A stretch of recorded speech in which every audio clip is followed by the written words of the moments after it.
Hi everyone, this is Cheryl Mascarenas and welcome to my channel, welcome to class. Today we are going to do another pose tutorial and this is a Bakasana. A lot of us when we start practicing, we look at arm balances. I think the one that captures our attention is a crow pose, a Bakasana, or a Shirshasana, which is a headstand. And for some reason over years I've been teaching so many students and they are very fascinated with these postures and somehow they want to get into these postures. To be very honest, they are not even difficult. A Bakasana is not very difficult. If you understand the technicalities of how you want to approach the posture, I think the posture is easily accessible, and if you are one such person who has not tried it before but is very keen on trying the posture, please go ahead and give this tutorial a try. Go ahead with all the steps till the end of the video and see what variation suits you on what you can do. Alright, when you're ready. So there are many entries to the posture, and as you climb up the ladder you can get better with the entries and exits, but this video is for beginners. So I'm just going to show the steps that a beginner can do to access the posture. If you're already a person who can hold Bakasana for a few breaths, maybe you want to see if you can improve the posture somewhere, but I'm definitely not going into the evolution of the posture and how you can jump into the posture in this tutorial. Alright, so you know who can access this video. If you are very new to the posture, we'll start off with something basic. You'll need to have some amount of upper body strength, shoulder strength, core strength. These are basics for the posture, and if you've been training in any sort of whether it's strength building or high intensity or tabatas or running, you already have the strength built for it. All right, so we can start off with a malasana, which is an Indian squat. You want to stay very close to your body. So the idea is that your legs and hands always remain in contact. And you can go ahead, place your hands down. So I like to start by keeping my forearms down. Let your fingers be slightly wide apart because that's all that you have as surface area to hold the entire body. So as compared to your legs, just having your body on your hands is very challenging, and it also calls for a lot of strength. So we'll keep our fingers wide apart and we're just going to lift up and adjust ourselves so that the knee can come close to the armpit. And then we want to shift all our weight forward, right? So we're shifting everything forward. If this is all that you can do, just stay here. Both the feet on the ground. Don't think about lifting the feet off. Just stay here for a few breaths. Look forward at least about 6 inches. Stay and breathe. Stay for a few counts and release. Do that a couple of times till you get the hang of what it is to shift your weight forward. So you have a large amount of weight coming towards your hand. Your hip is getting stacked over your shoulders, so the weight is getting shifted. The more you shift forward, the lighter your legs will be to lift up. If you feel you are going to be really scared of a fall, go ahead, place a cushion right in front of you. In case you fall, you always have some kind of support, right? We'll go to the next level where we'll try to pick just one leg up, all right? We're going to shift, shift, shift and just lift one leg. Stay here for a few breaths. You still have weight on the other leg. When you're done with a few breaths, you can drop the leg down and try picking the other leg up. And release, let go. All right.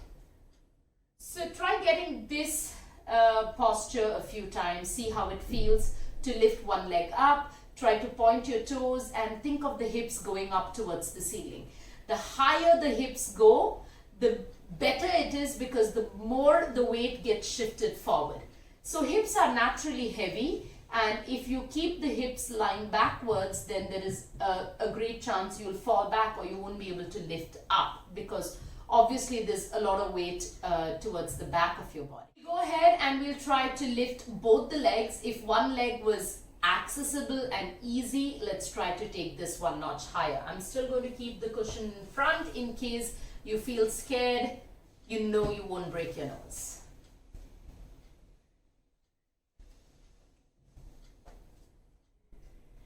And shift.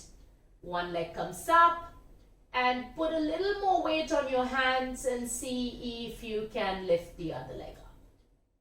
Think of lifting the leg up. Think of pushing away from the ground. Grab the hands on your mat and release. Did that feel good? If that felt good, you can take this to one more level higher. That's lifting both your legs together. So that will be the last part of this evolution. So we're going to stop at lifting both the legs. We're not going to try to straighten our arms or jump into the posture or jump out of the posture. We'll do that in another tutorial. So let's see if we can try lifting both our legs up together. So we start off with Malasana. And you can place your hands, forearms down, keep your fingers wide apart, and then lift.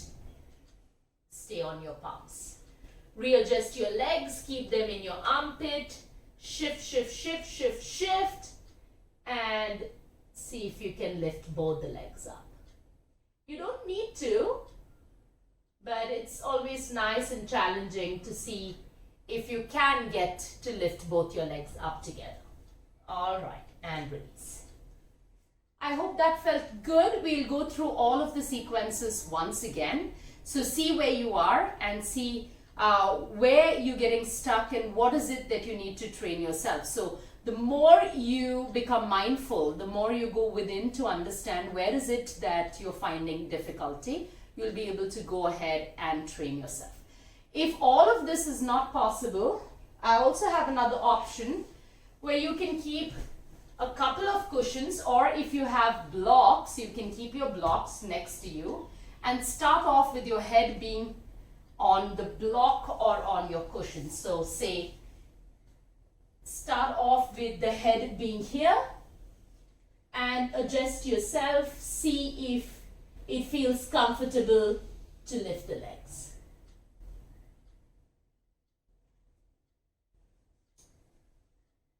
I only do this to make my students understand what it is to be able to lift the legs off from the ground. It's not that you are going to be able to learn to coordinate or control a lot of movements, but just to get the feel of what it is to lift your legs off the ground, what it is to feel the weight on your hands. Maybe you can go ahead and try this. You can even keep a block in front of you and you can just keep your head on it so as to get some kind of support and work the block out of your way eventually. But it's nice to train without them, and that way you are already confident that you can do. It's a lot about the mind. Okay, so we're going to do all of them. The first one, we don't lift our legs. The second, we lift one leg. The third, we lift one after the other. And the fourth, we lift both the legs together. When you're ready. And you don't have to necessarily keep your feet down. You can always be on your toes. That's fine. Shift, shift. Try to stack the hips over the shoulders. Feel the weight in your hands and release. Let's go step 2. Lifting one leg at a time.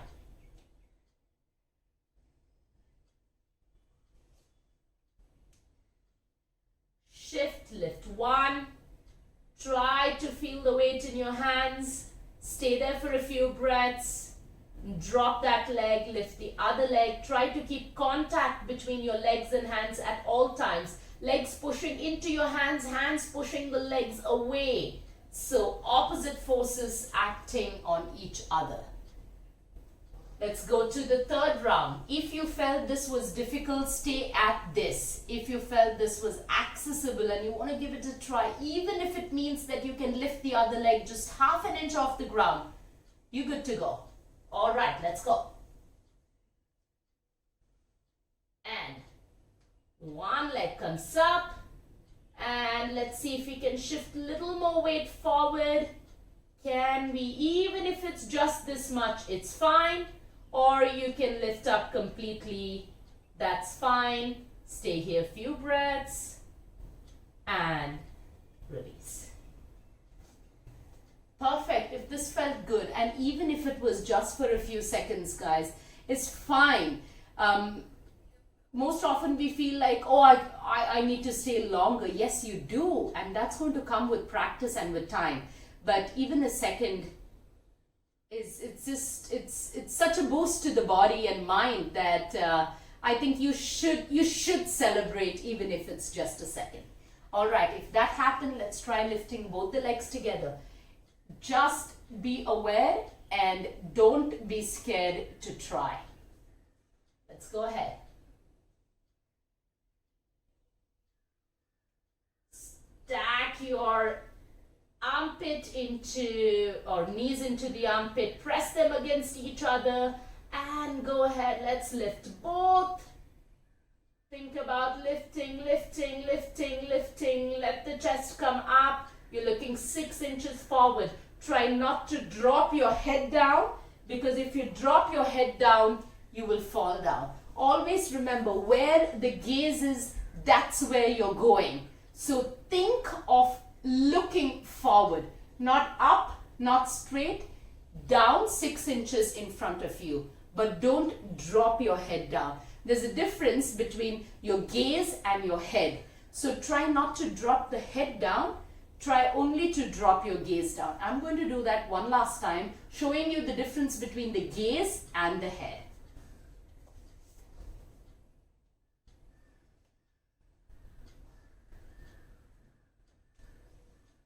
So now I have my gaze forward and this is my head down, right? So I need more balance. Because I can balance, maybe I can stay, but this is so much more easier. So gaze forward, lift the chest. Don't drop the gaze down. Don't drop the head down. Just shift your gaze, and your gaze is just your eyesight, right? I hope all these tips really make a difference in your Bakasana practice. If you're already doing the Bakasana, I hope it gets better. And if you're someone who's just going to start off with Bakasana, I hope you find the tips and tricks that can really help you get into the posture. Don't worry, use your blocks and cushions if you need to. Eventually wean out of them, because they should help you learn to control yourself, not be a part of your, in the sense that, you know, you're not addicted to the prop. And again, disclaimer, I'm not against props at all. This is just my style of practice and my style of teaching and what I think. Someone who uses the prop all the time can go ahead and use it. Honestly, you get benefits either ways, so there's nothing wrong. You can modify your practice if you need to, depending on an injury or because you have a condition that does not allow you to do a particular kind of practice. But if you're completely normal and healthy and you don't need to, you might as well go ahead and train yourself, right? I mean, who knows, you might surprise yourself. All right, guys, go ahead, give it a try and let me know how you feel. Until I see you guys next time, take care.